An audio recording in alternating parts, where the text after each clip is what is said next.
Hey everyone, welcome to Tasting Notes Toronto. I'm Alex Abbott Boyd.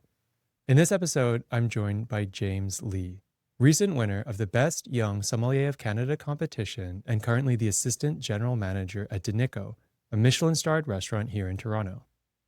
James, thank you so much for being here. Oh, it's my pleasure. Congrats on the win of the Best Young Sommelier of Canada. Oh, thank you. That was super recent, right? Yes, it will be around 2 weeks ago. Okay. And can you share just a little bit, like, what was that competition like? Was it the classic style where there was blind tasting, theory, as well as service? The competition will be in 2 stages. First will be the regional theoretical levels. You have to write it in the top 6 in order to enter the final in Calgary. And the final, it will be the practical tasting, service, which is including the decanting, sparkling wine, and also for the food and menu pairings. And who won the country final or the national final will go to the world final. And this year it will be in the Sweden. Congrats again. When will you be going to Sweden? It will be October 10th and the 14th. And if you win that, it'll be Best Young Som of the World. Yes. No pressure. There's definitely a lot of preparation that I need to do, a lot of theories, a lot of blind tasting, and I need to talk to the people who actually been to this competition before to get some of the insights and help me better to prepare. In terms of how much you need to know for, say, the theory portion, how does it compare to, say, the CMS grade? Is it advanced level? Are you using the prep you've been doing for Master Som? Like, how broad and deep are the question? I think it will be over certified, but not yet advanced level. However, it will cover broader information, similar as the ASI format. You want to throw in a lot of beer questions. You want to throw in a lot of the producer for the spirit, which sometimes can be a little bit more difficult than the advanced level for the CMS. Interesting. Very different approach, a very different association, which is a very nice and a very fun learning experience. Okay. And then in terms of the wines that you were having to blind taste, were they, again, was it advanced level? Was it closer to certified? I would say it's a kind of the combination between the WSET diploma and advanced. There's definitely a lot of wines that are not so classic in terms of the CMS route. Okay. I think for this year, we're blind tasting the South African Chenin Blanc. We tasted the Burgundy. I think that will be the Givet Chambertin. We have the Barossa Shiraz. I also have a 1994 Port, which will be the combination between the both programs. So did they tell you what the wines are afterwards? They will reveal at the end. Would I be right in guessing the Barossa Shiraz is like the nice, easy, like you can knock that one out of the park? I think that this time Barossa Shiraz actually is the one that now was the candidate who got the wine right. Oh, yes, it's one of the somewhat atypical definition for the Barossa Shiraz. Rather than the big, powerful and concentrated, this one shows quite a lot of finesse in the middle, which surprised a lot of people. Okay. So last year in the Best Ontario Som contest, you were a finalist, but you didn't win. Were there certain areas that you really worked extra hard on between last year, the BOSC contest, and then this Best Young Som of Canada? I would say the mentality of performance, the performance under pressure. Because when you're reaching the final level of a certain competition, the theory knowledge for all the candidates will not have so much difference, also including the skill. It will really depends on how you can show your ability in the high stress level. That will really distinguish the placement of the final result. This year, I read a lot of different books. Recently, I just finished Steven Spurrier's The Life of Wine. I think I finished some of the other books like Tasting Victory, How Champions Think, How It Will Make the Boat Go Faster. I think these books have really helped the mentality, the preparation for this kind of situations. So could you give a specific example of something you learned in those books that helped you be more relaxed under pressure? I would say the most important thing is that you have to strongly believe that you can win the competition before you can actually do it. But during the process, you cannot only focus on the final result. You need to focus on each individual task in front of you. As long as you perfect all those things, the result will show itself. So was the main thing that you really worked on? Did you feel like you needed to step up service or theory or tasting after that, after Best Ontario Som, or you really felt it was like that performance under pressure? One of the comments I got is that I sometimes speak too fast, which will be the normal reaction I have in the high stress situation. So I consult a lot of people. I also sit down with our chef Daniele to do a full menu pairings to some of the dishes. I think that kind of the knowledge behind me when I have the actual test in front of me, that really helps me to get much calmer in the situations. I also saw that you have a very explicit goal of becoming the world's best sommelier. Yes. When did that goal become real for you? And what's the motivation behind that? I think when I first studied about wine, I don't know there's a master wine. I maybe know there's a master sommelier. The WSET was the most common goal in front of me.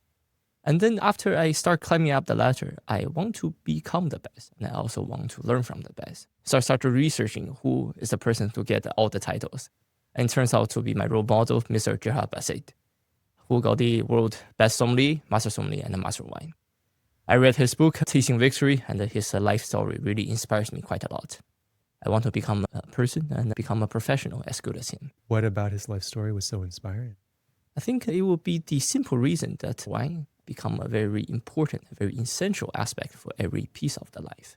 Through the lens of wine, you can meet a lot of great people. They also help you to build a career, build friendship, build some of the inspiration and build the drives till the end. Sure. But you don't have to be the world's best sommelier for that to be true. What was it that really lit the fire under you as that being the goal?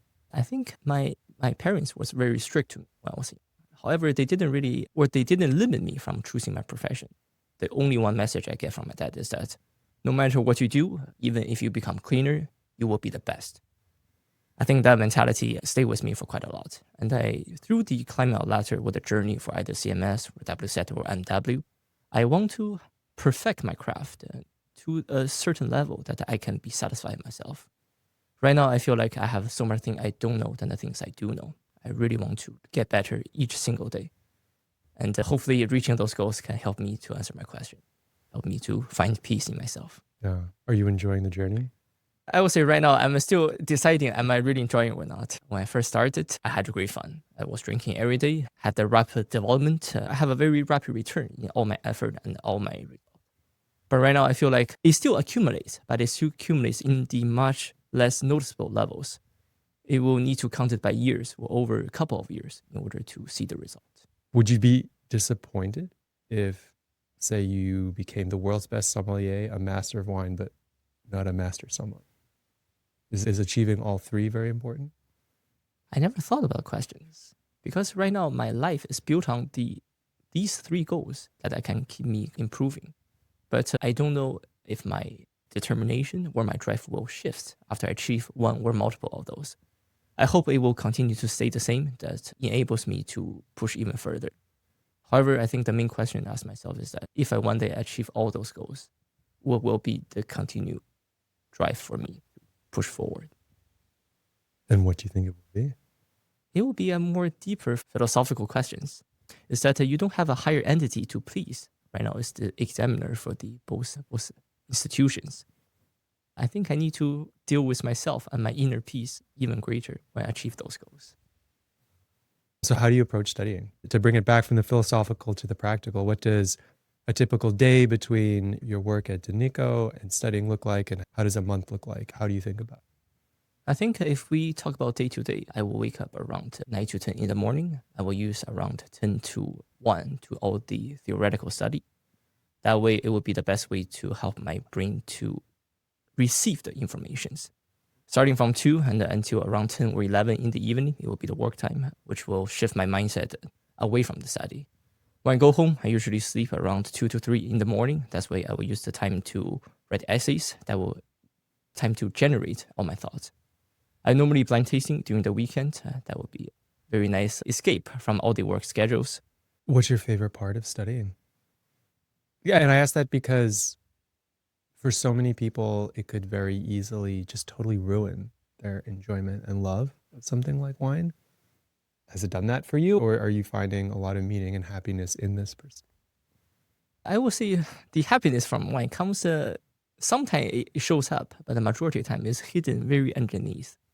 You have a lot of struggles, a lot of challenges every single day, because getting up very early in the morning just to sit through 12 blind tasting, it's not easy and it's not enjoyable. However, all the lessons you learn after each exercise will make me very happy because I learned something. The most enjoyable part, I would say, is the theory. Because think about it, blind tasting, you cannot really predict what the wine will be. For the practical, you can never know what the examiner will throw you in a certain situation.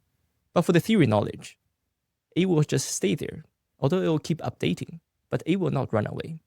The success for theory portion is just depends on how much time you put into the study.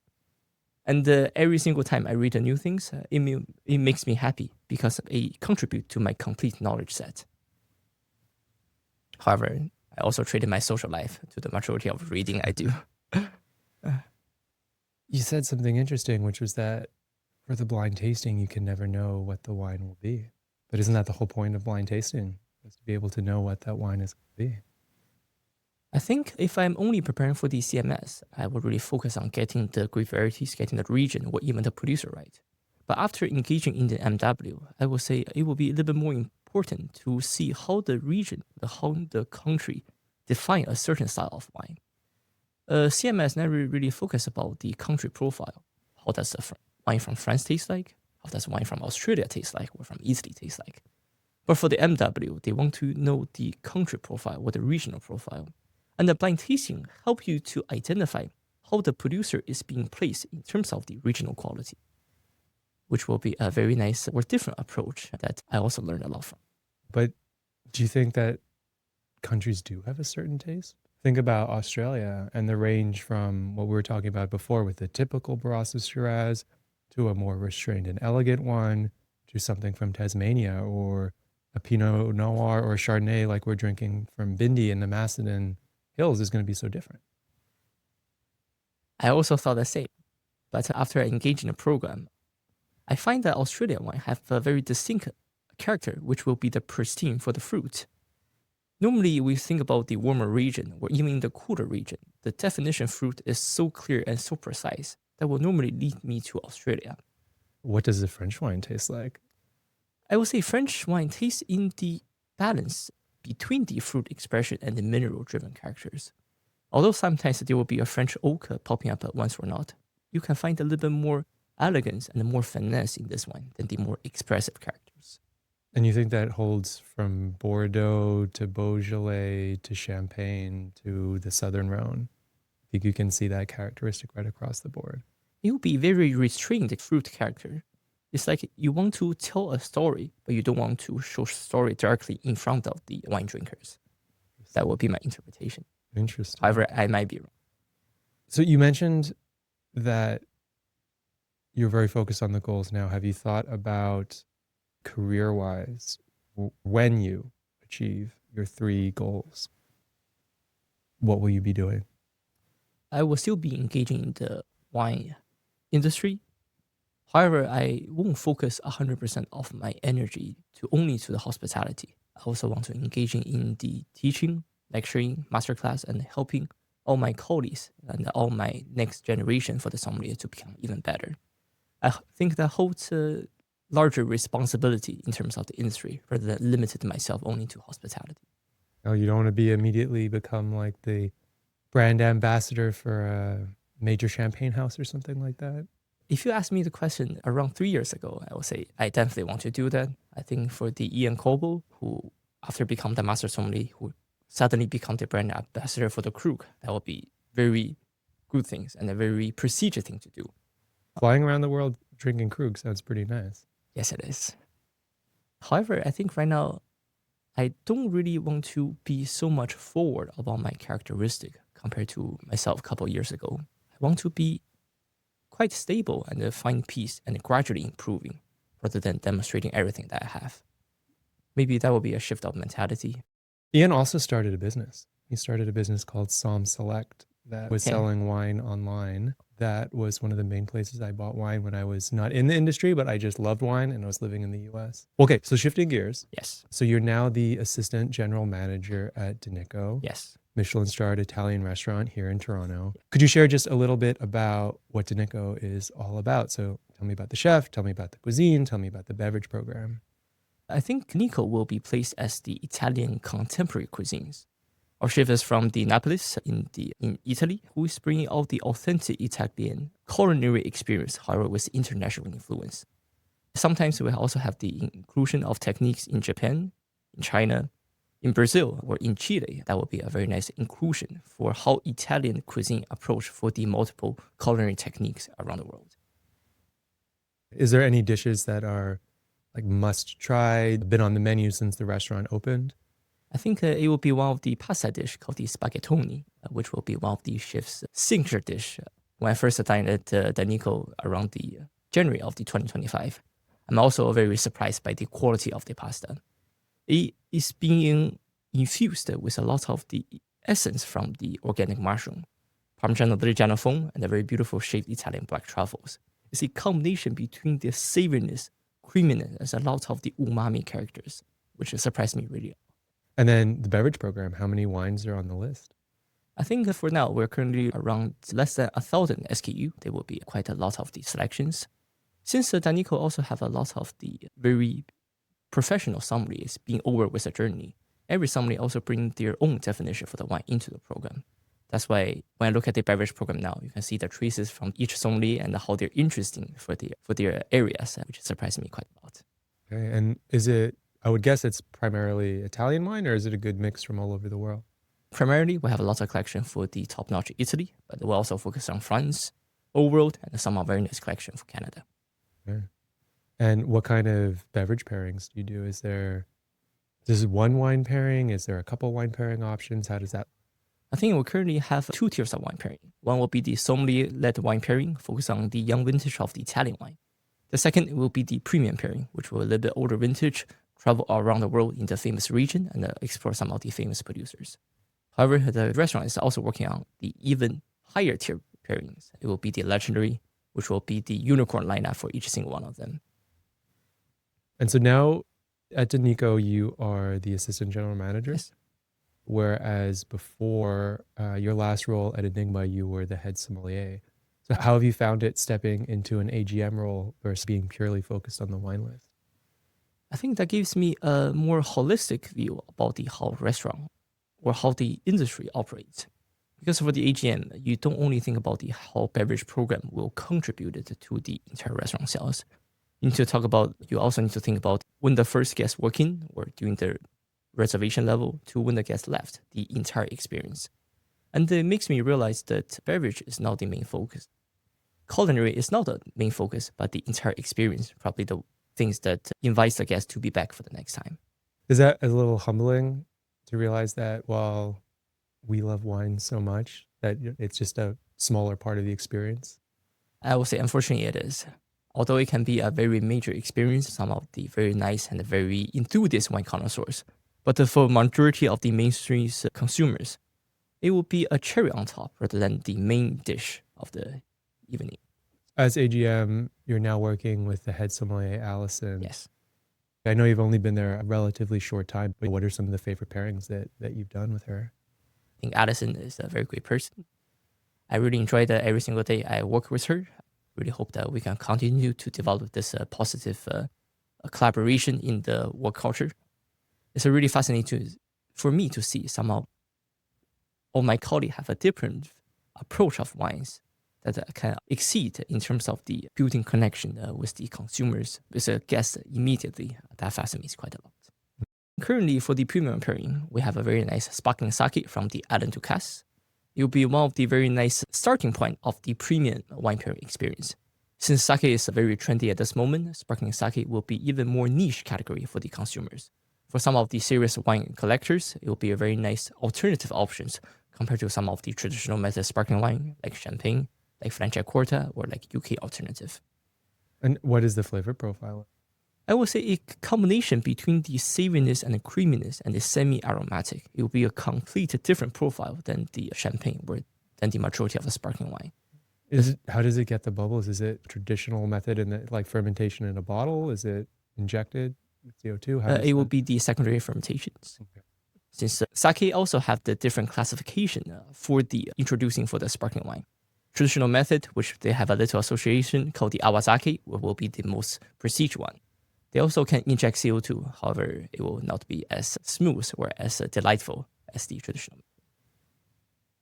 Is there an equivalent to time on the leaves when it's sake? I will say it will operate a little bit different than the wines. For the sake, sometimes you can also include the leaves in the bottle. I think there will be a bottle I used to service called the Masumi Origarami, which at the bottom it will be quite 1 centimeter for the thick leaves and the rice sediment.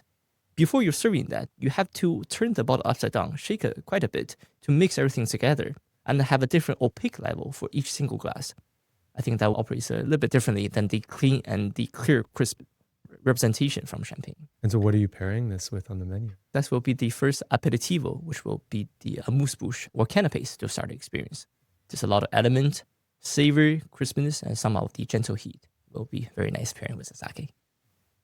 Do you think that more wine professionals should really work on building kind of those AGM and GM skills? I will say the wine industry is consolidating at this moment. There's a fewer sommelier or pure sommelier designated positions, and I suspect it will be even more niche in the futures. Since everything is getting more expensive, the possible employer probably wants one person to have multiple hats. And having the management responsibility, it will be a very nice alternative advancement for the sommeliers. There are multiple Michelin-starred restaurants here in Toronto that I work with where the people building the wine list are the GM. Yes. I feels like if you are a GM who has your level of wine knowledge, you're a weapon. But if you're only going to want to be a somm at that level, yeah, your options are just way more limited. Yes, because sommelier also have a very clear ceiling. It will be wine directors. It's really hard for the sommelier to keep advancing when they only focus on wine. Since they are also part of the front of the house, it will be a kind of different route to take from the sommelier. However, I think that it will become more apparent route, sommelier with management responsibility in the near future. So tell me about how you first got into wine. There's two stories. Each of them have a certain kind of authenticities. The first story is that I participated in one of the top elite wine law firm program in China. It's called the King & Wu Madison Legal Elite. And during the courses, we have multiple professional partners and lawyers give us lectures. We also have the group project that we need to perform in certain levels. In one of the group projects, we won the second place. We can pick a bottle. It will be around 10,000 RMB or Chinese money. I think that will be the first bottle of wine I formally drink. I had no idea what that is. So that was purely a law contest? Yes, it will be a law program. Okay, law program contest, but there was a bottle of wine. Yes, I think we decanted in the warm decanter during lunch. We have not a single idea of it, but it tastes quite nice. Do you remember the bottle? I think that's Viga Sicilia Unico. Hope you gave that a nice long decant. I think we finished the bottle pretty quick, but it would be a very nice experience to start a journey. The second story also comes that there will be a lady I really want to pursue. We signed up for the same WSET course together. However, she decided to drop in the midway, although I already spent a lot of money. I said, why don't I just finish it and see how it goes? After I finished the first WSET course, I realized my parents hold the same certification as me. I'm like, I also want to be a little bit better, so I signed up for the next one. I think that will be the initial momentum, or both stories will be my initial momentum to start a wine experience. Interesting. And so your parents are into wine too? When they are in the business, they also interested in learning a little bit more about the wine. Mm-hmm. They want to enjoy a little bit more. So they also start learning that. However, they are not in the wine industry. My dad focuses on the economy. My mom focuses on finance. What happens during that class that makes you think, oh, I love this. I want to stop pursuing the law and look into wine? I think during the class, I realized that I may have a better alternative than sitting in the office all the day. Because during that time, although my life is a little bit more abundant than my linear expression right now, I didn't really enjoy it much. There's a lot of bureaucracy. There's a lot of people I need to please in order to maintain a positive relationship in the workplace. I don't quite enjoy that. However, sign up for the WSET course invites me to another industry, which is completely different. I said, I'm still young. I still have some time. Why don't I give it a try? How did your parents feel about you making that switch? They were really suspicious, say, in the beginning, because I understand their point of view. They spent a lot of money to send me to study in Canada. I spent a lot of time, energy, and all the investment. They are not really happy for me to work in a restaurant. In the beginning, they said, why did I spend lots of money in the first place? However, in order to make them happy and to make them feel proud, I need to work even harder to prove to them that this is something I really like, something I really enjoyed. I hope they are proud of me at this point. However, I want to make them even more happy. Shifting gears again, just to get your opinion on different topics within the world of wine. You mentioned that you spent a lot of your time and your life in Beijing. What do you think of Chinese wine? They hold great potentials. I think right now there's a lot of investment going to China, and some of the region already shows they are capable to produce great wines with multiple expressions from China. Although China right now is quite famous for their international or Bordeaux blend, some of these also start to emerge and become the identity of China. We picked Marselan as a red wine. I think it's a cross of the Cabernet Sauvignon and the Grenache. We also picked the Petit Manseng as a white grapes. Although these two grapes are the secondary choices from the French winemakers, they shows great potential and a great identity in China, which surprised me quite a lot. Do you have any favorite regions or producers? When I went to Australia last year, I flew Cathay, and just because it had such a good selection of Chinese wines, I drank Chinese wines the entire flight and I quite enjoyed it. But I was drinking Syrah and the Cabernet, like bigger reds. I'd love to know any favorite producers, styles. I think right now, although China was really focused on the big Bordeaux or powerful expressions around 20 years ago, right now consumers start to realize they want to have a more linear and a more finished profile. I really like the Silver Heights, which is one of the cold wine producers in China, really famous. They also hold the couple of masterclass in Toronto's. They are the really nice balance between the fruit-forward expression, restraint, mineral-driven, as well as the floral notes, which surprised me quite a lot. The second is the Haifeng Cai. I think when I was enjoying one of the Michelin dining restaurants in China, I ordered a bottle of the Haifeng Cai's Petit Manseng, and I finished the bottle by myself. That's how much I really enjoyed it. What was the flavor profile like? I drink very little Petit Manseng. It's a hard grape to find. I would say it's a very mineral-driven, crisp acidity combination between the tart orchard and light citrus characters, which will be with a very minimal oak influence. It will be very linear and very crisp expression. What was your favorite wine pairing? First, that you've had and experienced at a restaurant, and then second, that you've been able to offer a guest. The one I can offer to a guest is the pairing with caviar and scallop. You will normally will pair with this with a very nice Chablis or a very nice champagne. However, I choose the estate Aglio from the Santorini for the Assyrtiko. The very beautiful mineral-driven characters, crisp acidity, and touch of the smoky notes will really surprise a lot of guests for the pairing with the or untraditional pairing for the caviar and the scallop. Which was this at Enigma or DaNico? It was at Enigma. I really had a great fun thing about the pairing. And favorite wine pairing that you've experienced? Oh, I think it will be one of the pairing we'll have with the Pain au Chocolat in the Legini. I think we pair with a very nice Jacquesson 742 DT with the Pain au Chocolat. I never thought the pairing would work. However, the Pain au Chocolat don't have a lot of sweetness. It's more concentrated for the savoriness and touch of the bitterness at the end. The very beautiful umami from the Jacquesson DT742 really surprised me quite a lot. I never thought these two combinations would work. Champagne and the semi-sweet pastries. However, somehow it works together. There's a lot of talk from people in their 30s, 40s, and 50s about the drinking habits of people in their 20s. As someone who is in their 20s and is very passionate about wine, obviously you're not avoiding wine. So my question is, like, what do older generations not understand about people in their 20s and how they want to drink?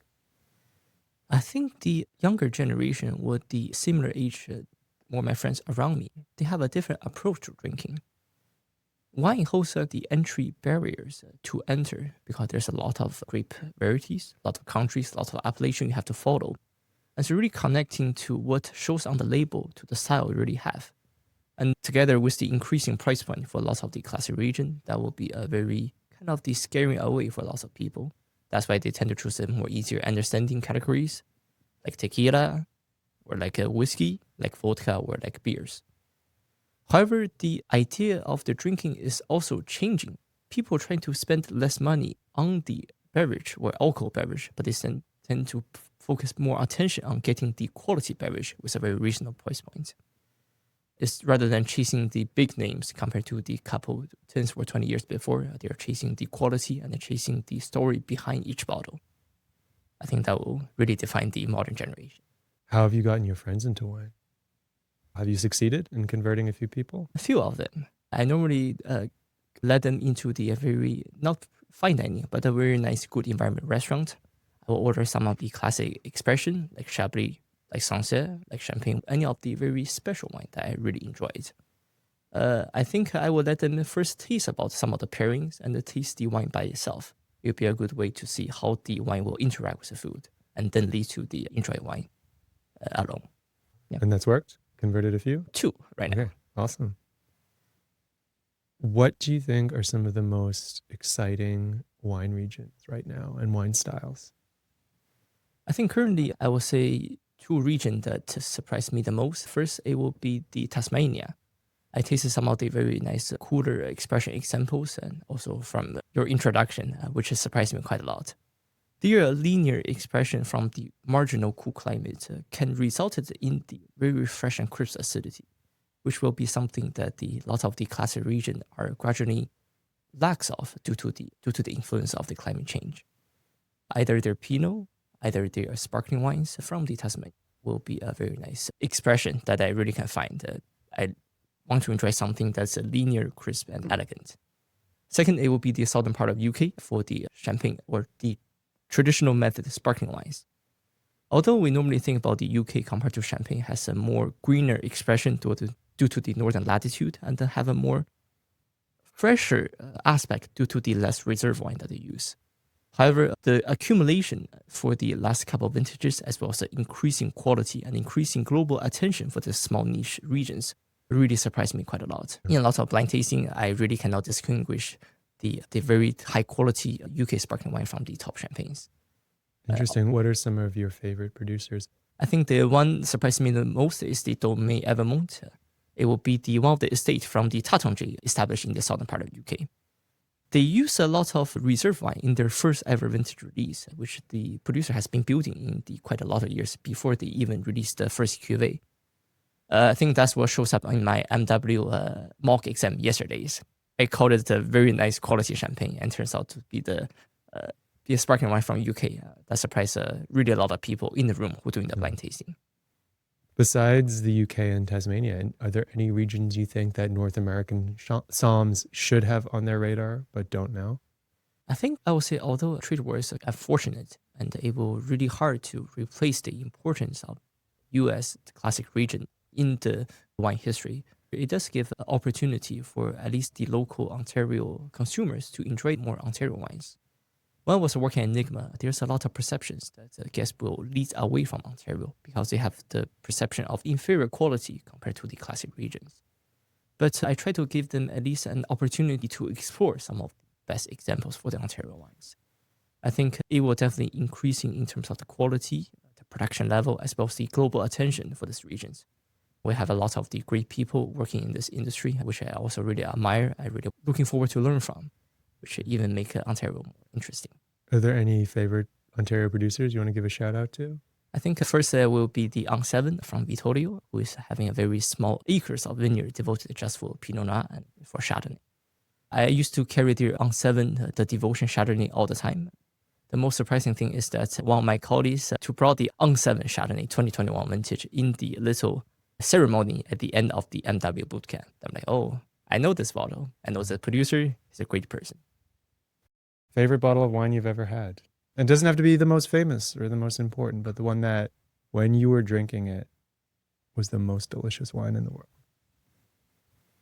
I think that will be for 2015 vintage of the Béréche Grand Cru IE. I think that is the first bottle I purchased after I passed my advanced exam.